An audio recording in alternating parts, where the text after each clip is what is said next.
Welcome to D6. This is professor Vinod Kumar. తెలంగాణలో రాజకీయాలు రేపటితో ఇంకా జూన్ 2 రాజకీయాలు వేడి మరింత ఉంటుంది.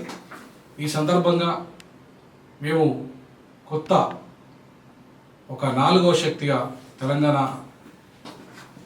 కాకుండా తెలంగాణ నుండి ప్రారంభిస్తాము. అది ఏంటంటే పొలిటికల్ ఫ్రంట్ ఒకటి, పొలిటికల్ జస్టిస్ ఫ్రంట్ ఒకటి ఏర్పాటు దిశగా చేస్తున్నాం. దానికి కవిత పార్టీ పెడితే ఖచ్చితంగా మద్దతు ఇస్తే మా ఫ్రంట్లో కవిత చేరాలని చెప్పేసి కూడా మేము కోరుకుంటాం. తెలంగాణలో నిజంగానే సామాజిక తెలంగాణ కోరుకోవాలని కవిత గారు అనుకుంటే ఆమె మా ఫ్రంట్లో చేరాలి. మా ఫ్రంట్లో చేరి మాకు మద్దతు ఇవ్వాలి. అంతేగాని కేవలము రాజకీయ డ్రామాలు వేస్తే నడవదు. ఎందుకంటే అలా అయ్యా 10 ఏళ్ళు అనుభవించాడు, రేపు వీళ్ళ అన్న అనుభవించాలని చూస్తున్నాడు, లేదా చెల్లి అనుభవించాలని చూస్తుంది. సో వీళ్ళిద్దరి మధ్య ముఖ్యమంత్రి పదవిలో పోటీ జరుగుతున్నది.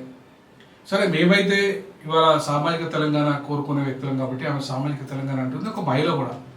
సో ఆ మహిళకు అవకాశం రావాలని కోరుకుంటాం.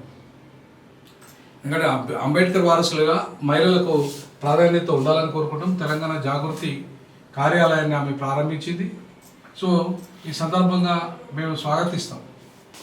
కాకపోతే మేము కోరుకునేది ఏంటంటే తెలంగాణ జాగృతి కార్యాలయం ప్రారంభించడమే కాకుండా తెలంగాణ రాజకీయ పార్టీ ఒకటి పెడితే, జాగృతి అనేది ఒక పార్టీ కనుక తెలంగాణ జాగృతి ఒక పార్టీగా ఆవిర్భవిస్తే ఖచ్చితంగా మా ఫ్రంట్లో చేరాలని కోరుకుంటాం. మేము పొలిటికల్ జస్టిస్ ఫ్రంట్ ఒక 4వ ప్రత్యామ్నాయంగా తెలంగాణలో కాదు, ఈ దక్షిణ భారతదేశంలో ఒక 4వ ప్రత్యామ్నాయంగా ఈ ఫ్రంట్ ఏర్పాటు చేయాలని అనుకుంటున్నాం. సో ఈ ఫ్రంట్లో కవిత గారు పార్టీ పెడితే ఖచ్చితంగా చేర్చుకుంటాం. ఎందుకంటే కవిత ఒక మహిళ, బీఆర్ఎస్లో లింగ వివక్షత కారణంగా ఆమెకు అవకాశాలు రావడం లేదు. ఆమె ముఖ్యమంత్రి ఇవాళ 1000 కోట్ల రూపాయలు సంపాదించిన వ్యక్తులలో ఆమె ఉంది. ఇవాళ కేటీఆర్ కానీ, కేసీఆర్ కానీ, కవిత కానీ, హరీష్ రావు కానీ 1000 కోట్ల రూపాయల సంపాదనలో మొత్తం దోచి తెలంగాణలో సంపదనంతా దోచిన చరిత్ర వాళ్ళది. బట్ ఏది ఏమైనప్పటికీ రాజకీయంగా వచ్చేసరికి మహిళ కాబట్టి ఆమెను అణిచేసే ప్రయత్నం అయితే జరుగుతున్నది.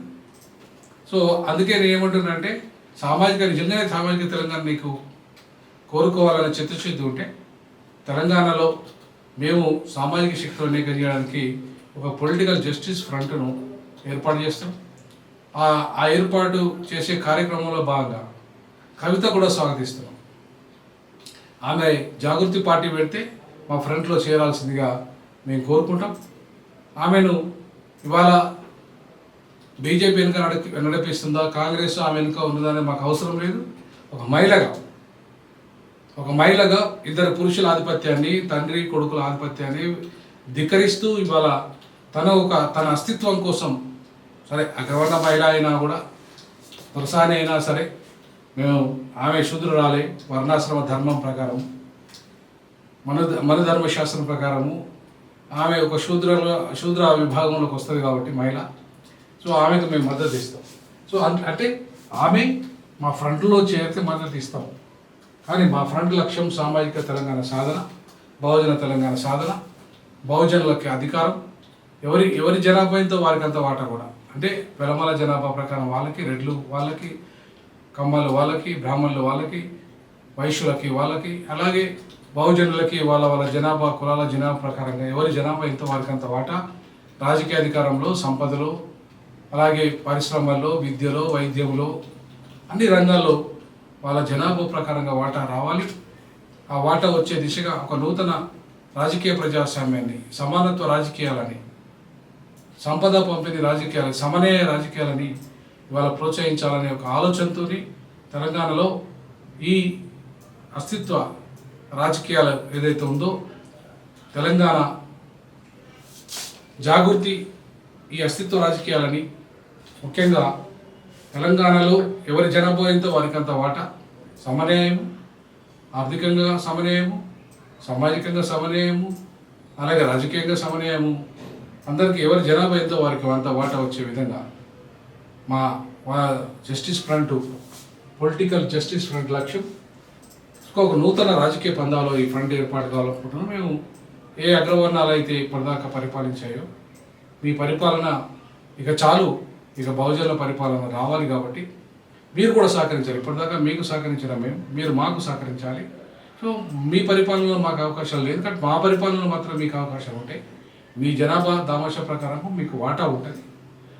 ఆ దిశగా కవితకు నిజంగానే చిత్తశుద్ధి ఉంటే, సామాజిక తెలంగాణలో అక్షర సాధన ఆమె కనుక అనిపిస్తే ఖచ్చితంగా దాన్ని స్వాగతిస్తాం.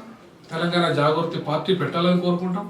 ఊరికే ఒక ఎన్జిఓగా దాన్ని నడపకుండా ఇప్పటికే ఎన్జిఓగా నడిపి దాని మీద వేల కోట్ల రూపాయలు కవితగా సంపాదించారు అనేది ఒక ప్రచారం. ఇప్పుడు ఎన్జిఓ కాకుండా ఒక రాజకీయ పార్టీగా అది అవతరిస్తే అది గవర్నమెంట్ని ఫామ్ చేస్తుంది. సో గవర్నమెంట్ని ఫామ్ చేసే దిశగా రాజకీయ ప్రజాస్వామ్యంలో అది అడుగుపెడుతుంది. సో ఆ దిశగా ఒక జాగృతి పార్టీ కనుక కవిత పెట్టగలిగితే చాలా సంతోషం, దాన్ని స్వాగతిస్తాం. పొలిటికల్ జస్టిస్ ఫ్రంట్ స్వాగతిస్తుంది. ఖచ్చితంగా మీ యొక్క ఆలోచనను కూడా పంచుకోండి. నిజంగా కవిత అడ్డుకుంటున్నారా వాళ్ళ ఇంట్లో, లేదంటే కవితను మాత్రమే వాళ్ళ మరణం చేస్తుందా, లేదా ఆస్తి పంపకాల్లో వాటా కరెక్ట్గా రాకపోవడం వల్లనే జరుగుతుందా, దీని వెనుక అసలు ఏం జరుగుతుందనే విషయంలో కామెంట్ రూపంలో తెలియజేయండి. ఖచ్చితంగా D6 అండ్ డీజాకు అందరికీ సమన్యాయం సాధించడమే లక్ష్యంగా పనిచేస్తుంది. జై భీమ్, జై పూరి, జై పెరియార్.